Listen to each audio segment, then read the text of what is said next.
guys, let's take a look and show you what's going on. So if you recall on my older videos, well, a few months back, we got this 80 shed pickup we're doing.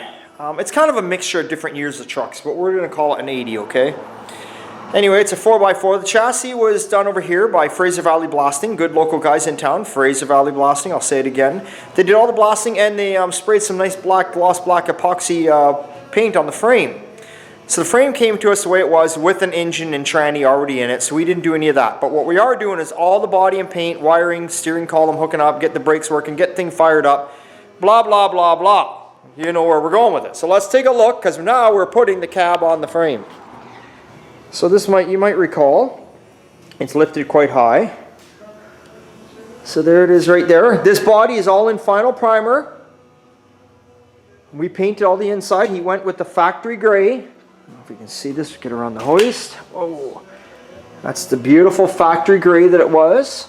Chris is in here hooking up all the wires that were just laying all over the place, sorting out that mess, getting things hooked up inside. You know, we got it, and it's all X-matted. Come out here, he's got all the wiring, he's working on the wiring here. You know, like I said, the engine was in it. So we don't know, we've never heard this engine run. It came to us like this, so we'll hope everything is good. But that's what's going on here with this old girl. We're going to try and get... The rad support and inner fenders have all been blasted, powder coated, so we're going to get all that lined up. But it's easier right now for Chris to do what he's doing here and then put that stuff on. You know, you look at this kind of stuff and you want to do it neat and tidy. And here, you know, sometimes this is where a few hours go and people don't realize it. They don't see it. They just think, oh, you just plug it in the way you go. But you can if you want to leave it looking like a mess. But you know, we want to clean it up, make it look nice. Why wouldn't you? You've gone this far to take this truck this far apart. Why wouldn't you? All right. Okay. We got some metal cabinets here. They actually go on I think they're 5-ton trucks. I can't remember what they are. But Burden Propane. Yes. Holy God. Burden Propane out here in the Fraser Valley. They deliver all my propane. John out there, awesome guy, best guy to deal with. These are the side cabinets. I shouldn't call them cabinets. Boxes. I'll just call them boxes. They go on their propane trucks. So they want them all blasted and painted green to match the trucks. So Burden Propane has given us their work now. So that's a nice thing. Plus, if you remember, the little 70 Bug with the 68 fenders that we're building and all that, that's for John. So hey, big thumbs up to John, right? I love the work. Okay. The crew cab, which will take you outside. Mike has been working away, getting all the doors ready. This was the only really bad door. We bought the patch panels, and then the more we got into this door, we saw it was getting even worse, and then I got a hold of the owner. We got a better door, but he didn't think he really did. And then I was like, you know what, fuck it. I've already got the panels, put them in, make it clean, make it look nice. He wants to kind of keep this truck with the most original parts as you can, so that's why we're fixing these doors up. Plus, they don't reproduce the back doors because it's a crew cab. We're trying to keep as much as we can on this truck original to it. So Mike's doing an awesome job working on those, and here's the truck itself over here. We started gutting it out. The cab is all unbolted, the box is all unbolted, a bunch of parts laying down here, wiring laying up inside, which, you know, we'll hang on to that. You always hang on to your old wiring harnesses, even if you're getting a new harness. Do not get rid, not even just your wiring harnesses, don't get rid of anything. Don't get rid of a bloody thing when you're building a vehicle until you've actually got it all fitted together and you're done and you're finished. Then go through your leftovers and then either sell it or throw that shit out. But always hang on to it. You'll be surprised at what you might need. You'll even be surprised that sometimes you may think, I don't need this, I've already put it on. But when you get into the build and you start trying to fit things and things don't work right, you're like, why is this not working? And you may want to compare that body panel to the old one that came off, because chances are there could be a difference there too. So don't get rid of anything to the end, guys. Hang on to all of it. So that's what's happening. It's all gutted, it's stripped out. So we're going to show you the latest and greatest thing that came into the shop today. So we got another young couple here. Oh my God, I'm going to get this wrong. He's going to kill me. I think it's JBL Appliances. That's right, JBL Appliances. Hey, you're in Chilliwack, go to JBL Appliances. They'll sell you a washer, dryer, whatever you need. Scratch, dent, you got it. There we go.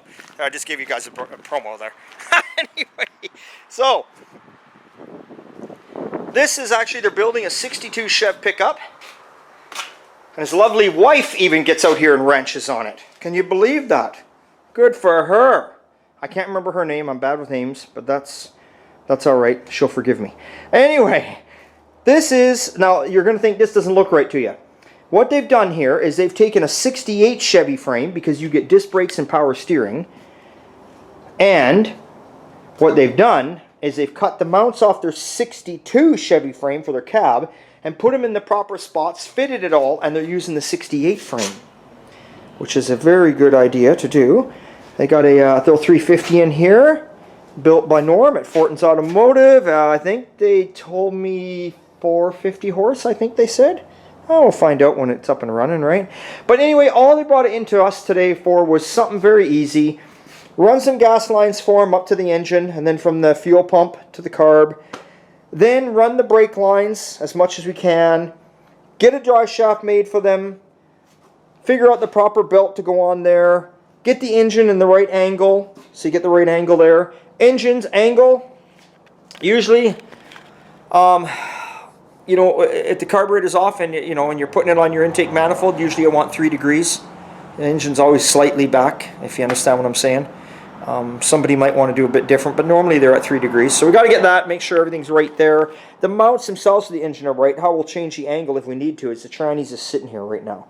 So you can change it by shimming it right there, right? And then once you figure that out, we got to figure out our pinion angle, and we got to weld on there down below on our differential there, right where you're. God, I'm lost for words here today. It's the end of the day. How can you tell?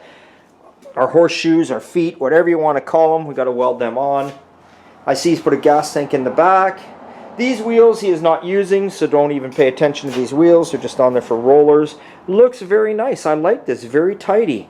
Flat black frame. Looks clean. Looks nice. Yeah. You're doing a good job, guys. Looks good. Looks good, good.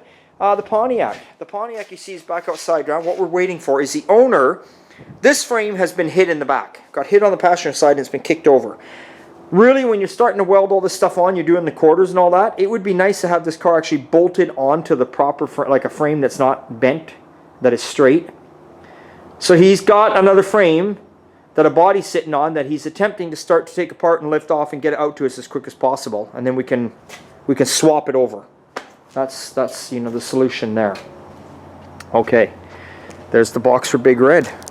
Big Red. Big Red's the only one left in the stable, man, because Black Betty is gone. But I'm going to show you guys a little something here. Okay, here we go. It's a sneak peek of a project that's been laying forever. This could be a long story, so I'll try and make it short. In 1972, okay, 1972, my mom got her income tax refund. And my dad wanted a pickup. My dad had to pay income tax, my mom got money back.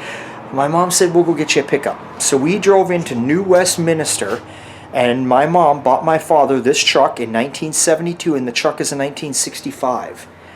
And we bought it off, I believe it was an Oriental family that was using it in their store. They had a canopy on it, and they were using it to haul groceries around in.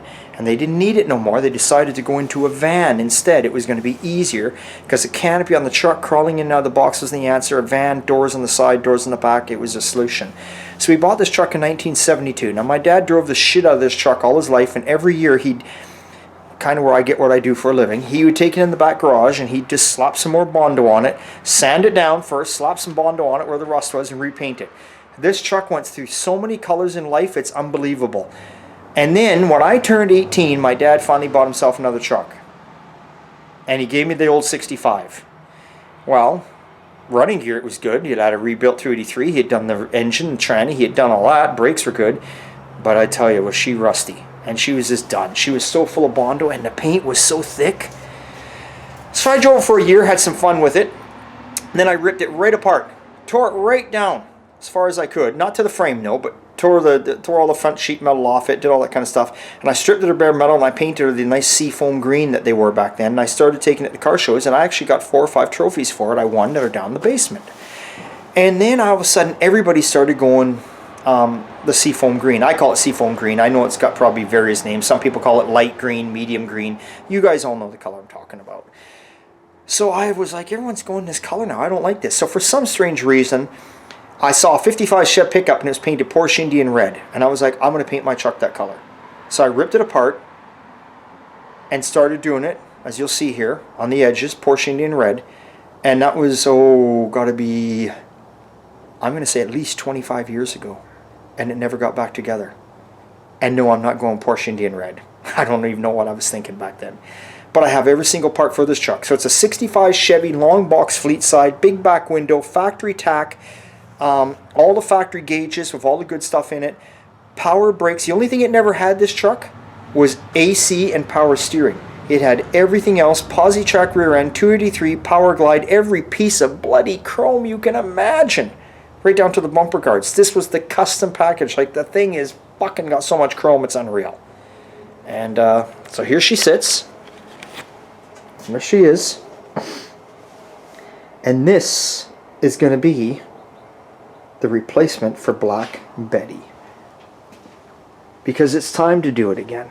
You can see the upholstery. Look at the upholstery when I had it done. The seat's all looking good. I mean, look at this truck. I mean, the only little bit, it's got a little bit of rust right here, but look at, these are all original. Look at the floor. The floor is solid original. You can see here, untouched. It's just got one hole right there. You know, the kick panels, I don't know if we can zoom in over here. Take a look at the kick panels. You see that daylight coming through? Just those two little spots of daylight right up there. That's the only rust. Normally the kick panels are all rotten in there. It's the only thing it's got going on. And I've still got every part I took off it. I got everything you can imagine. Big back window cab. Like I say, it is a long box. And to be honest, I like that it's a long box. Because I like to have a truck I can haul something in and do something with. So, that's it. So that's going to be my fall project. And like I say, really, I don't have much to do because all the chrome I had redone back in the day. So the chrome is mint. When I redid that truck back in the day, I only drove it for like, I don't know how many years, not many years. And then, like I say, then I ripped it apart. So everything for it is in the rafters. So I don't have to do any chroming or nothing like that. Just body and paint, and that is the one. Yes, I know some of you are going to be like, what's going on with you, Rick? But that's the truck that I'm thinking about putting a 6-liter LS into. With a cam, some headers. I'm just thinking I want to use that son of a bitch. And I want to drag my trailer around with it once in a blue moon. You know? So, I know. Maybe I'm getting lazier in my older age. Because I used to knock all that stuff. I'll never ever say I don't love a carburetor motor. Nothing sounds like a carburetor motor all day long. There's nothing like a carburetor when you punch it, just sucking that air and you know, there's never going to sound it to me. But also with the way the price of gas is going and getting parts for these small block Chevys and you know stuff like that, everything is so cheap for this LS shit nowadays that maybe it's just the answer, and I can have like 450, 500 horse and still get 20 miles to the gallon, right? I'm not sure. I'm not saying I'm doing it yet, but I'm thinking about it. But either way, that'll be the new tire smoker, and we'll come up with a good name for it. So hey, it's always a good time and old time. Thanks for watching. And that's it. See you later.